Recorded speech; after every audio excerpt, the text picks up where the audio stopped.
anak-anak sebelum kita mulai pelajaran bisa perhatikan ya tempat duduknya, semuanya dalam kondisi siap belajar.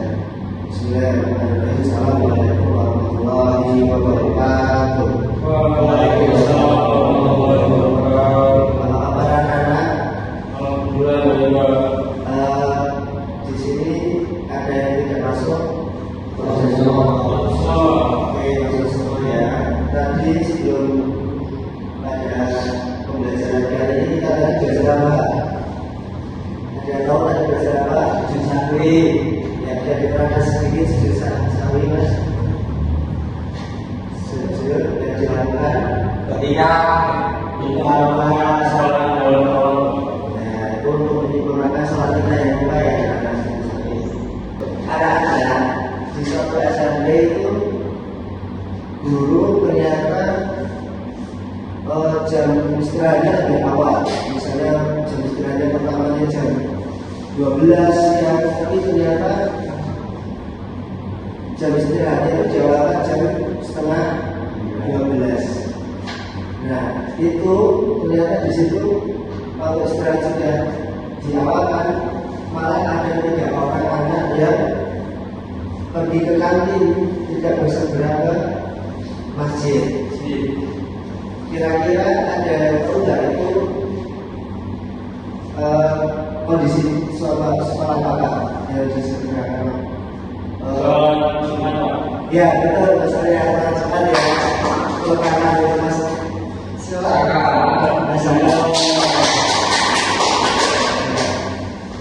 Nah sekarang Bapak akan sampaikan tujuan pembelajarannya dulu ya.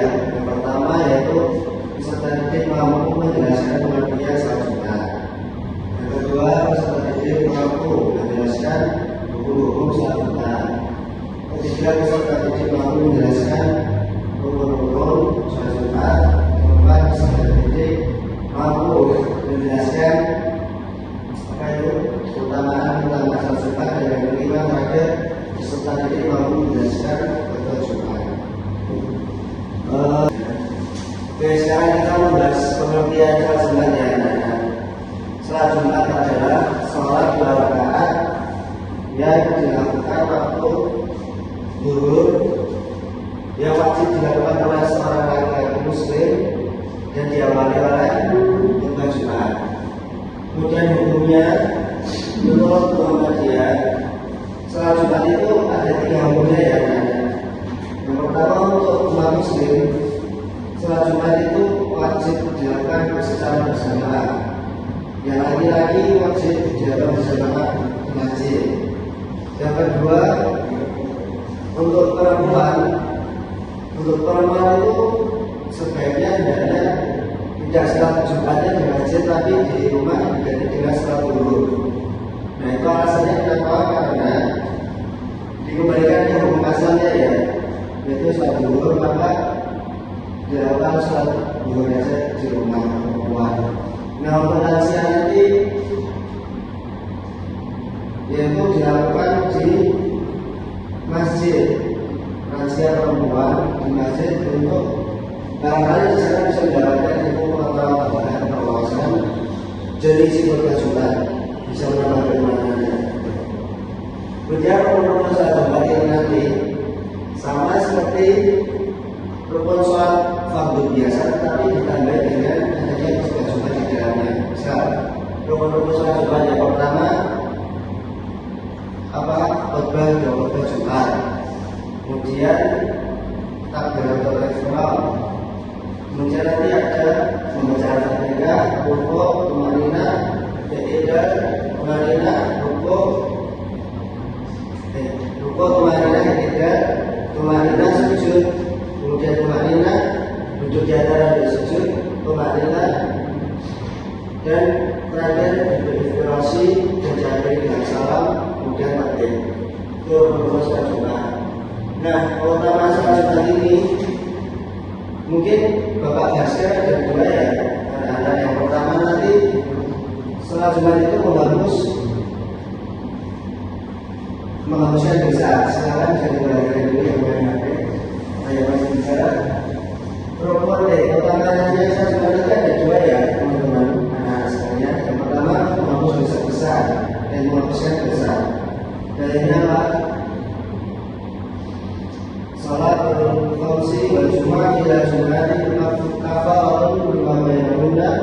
meninggalkan sunnah baik-baik, yaitu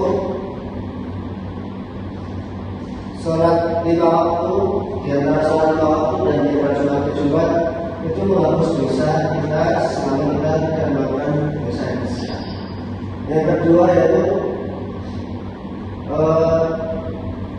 memperoleh pahala yang banyak. Dalam hadis itu siapa yang mandi seperti mandi janabah kemudian pagi bersegera untuk sholat Jumat, yang pertama pahalanya seperti Allah, yang kedua seperti mendapatkan sapi, yang ketiga katanya seperti mendapatkan domba, yang keempat seperti mendapatkan ayam, dan kelima seperti mendapatkan telur. Dan waktu itu ya akhir. Ada dapat ada 2 ya.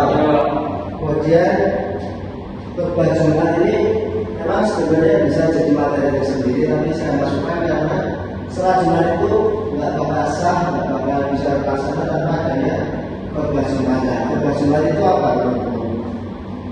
Itu khutbah sama atau pidato dari pabrik di awal sholat Jumat. Nah, kemudian apa intinya? Yang pertama adalah pujian kepada Allah, itu amin. Yang kedua ada salam kepada Nabi. Ketiga ada mengingatkan kepada ketakwaan. Keempat membacakan ayat-ayat suci Al-Quran, membaca salah satu ayat Al-Quran. Yang kelima yang tahu berdoa untuk kaum muslimin dan muslimat. Ya mungkin ini ada tugas ya. Nanti kita jalan dulu suci saja. Kemudian kalau ada soal yang tidak tahu jawabannya bisa tanya ke saya.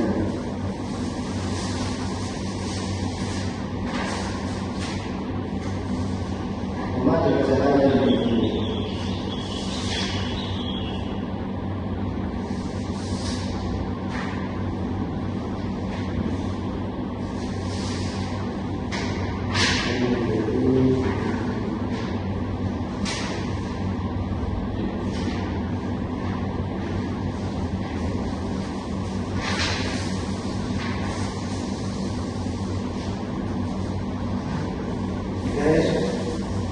Dan kerjakan ini dulu. Terus sekarang kalau boleh tanya temennya pada soal yang tidak tahu jawabannya yuk, boleh tanya ke temennya, tanya ke sampingnya boleh.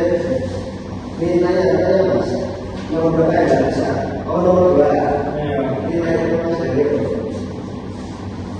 Ini nomor berapa yang tidak bisa? Ini tanya jawab jangan pelit jika sih jawabannya. Nah, ini baru saya tahu Pak. Ini tahu semua jawabannya tahu. Ya, nanti yang perlunya atau yang perlunya. Oke udah. Sekarang kita bahas nomor 1 Mas Aksan. Sholat Jumat ada berapa rakaat?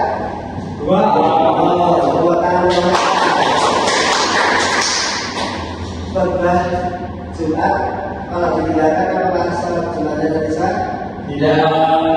Oke, itu nomor 2. Siapakah yang melakukan khutbah Jumat? Oke. Itu